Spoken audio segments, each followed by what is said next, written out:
এখান থেকে তিনি পরবর্তী জীবনকে যেন নতুন করে নির্মাণ করছেন।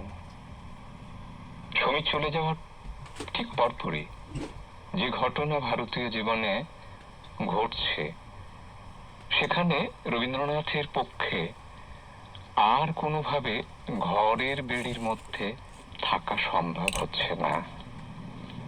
সমীর চলে যাওয়ার ঠিক পরে পরে সুরাটে কংগ্রেসের অধিবেশন এবং সেখানে নরমপন্থী আর চরমপন্থীদের মধ্যে সংঘাত চরমে। ঠিক কয়েক মাস পরে নভেম্বরে সমীর চলে যাচ্ছেন, আর এপ্রিলে মজফরপুরে বোমা বিস্ফোরণে জড়িয়ে পড়ছেন ক্ষুদিরাম বসু, প্রফুল্ল চাকি। 2রা মে সেই বোমা মামলায় 38 জনকে একসঙ্গে গ্রেপ্তার করা হচ্ছে, তার মধ্যে অরবিন্দ ঘোষ। তারপর আমি বলে যাচ্ছি 13 জন ক্ষুদিরামের ফাঁসির আদেশ হচ্ছে। 24 জন মজফরপুরে বোমাবাজির সমর্থনে লিখছেন কেশরী পত্রিকায় বাল গঙ্গাধর তিলক, তাকে ব্রিটিশ গ্রেপ্তার করছে। 22 জুলাই তিলকের 6 বছরের কারাদণ্ড হচ্ছে। এই যে ব্রিটিশ নিপীড়ন, রবীন্দ্রনাথ ভেতরে ভেতরে করছে উঠছেন। আবার চরমপন্থার বিষয়টাকে সরাসরি অন্তর থেকে সমর্থন করতে পারছেন না। ক্ষুদিরামের কতই বা বয়স, সে তো সমীর থেকে কয়েক বছরের বড়। 11ই আগস্ট ক্ষুদিরামের ফাঁসি হচ্ছে, 10ই নভেম্বর কানাইলাল দত্তের ফাঁসি হচ্ছে, 21শে নভেম্বর সত্যেন্দ্রনাথ বসুর ফাঁসি হচ্ছে। একের পর এক ফাঁসি। তরুণ তরতাজা যুবকদের ফাঁসির দড়ি গলায় নিয়ে মৃত্যুবরণ করতে হচ্ছে। কি করবেন রবীন্দ্রনাথ? একলা কাঁদবেন আপন দুঃখকে বুকে নিয়ে।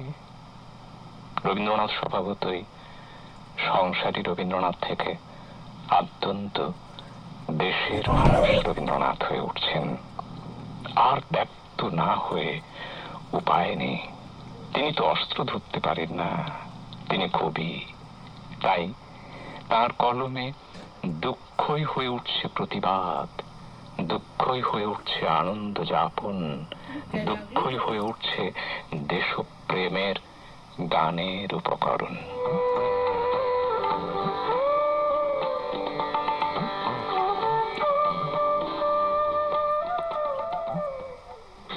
কিন্তু রবীন্দ্রনাথ যাদের সঙ্গে নিয়ে আছেন, তখন এক মেয়ে চলে গেছেন, স্ত্রী চলে গেছেন, ছোট ছেলে সমী চলে গেছেন রথী বিদেশে। রেণুকা নেই, ভাই সমী নেই, মা নেই, মাধুরীলতা, মীরা, এরা বাবাকে কেমন দেখছে, বাবা এদেরকে কেমন দেখছেন, তারা সেই সময়টাকে কেমন করে যাপন করছেন, তার প্রভাব রবীন্দ্রনাথের মধ্যে কি আসছে দেখব না আমরা? সময় যে বড় অল্প, 10টা বেজে 53 মিনিট হয়ে 25 সেকেন্ড হয়ে গেল। কতটুকুই বা আমরা ধরতে পারলাম। কিন্তু মাধুরীলতার অনুভবটাকে আমরা একটু ছোঁয়ার চেষ্টা করব। রবীন্দ্রনাথ তখন নোবেল পুরস্কার পেয়েছেন, 53 বছর বয়স। 13ই নভেম্বর 1913-তে নোবেল পুরস্কারের ঘোষণা হচ্ছে।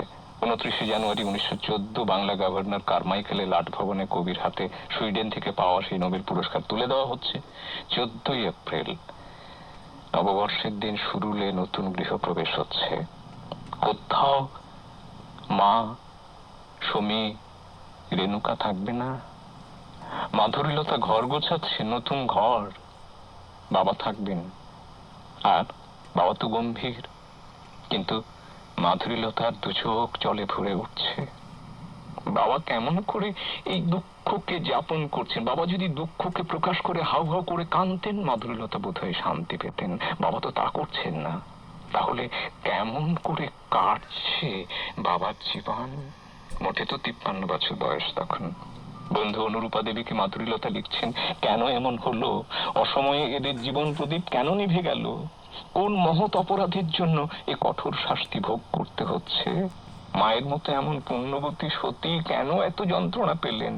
তবে কি ভগবান আনন্দময় মঙ্গলময় নন?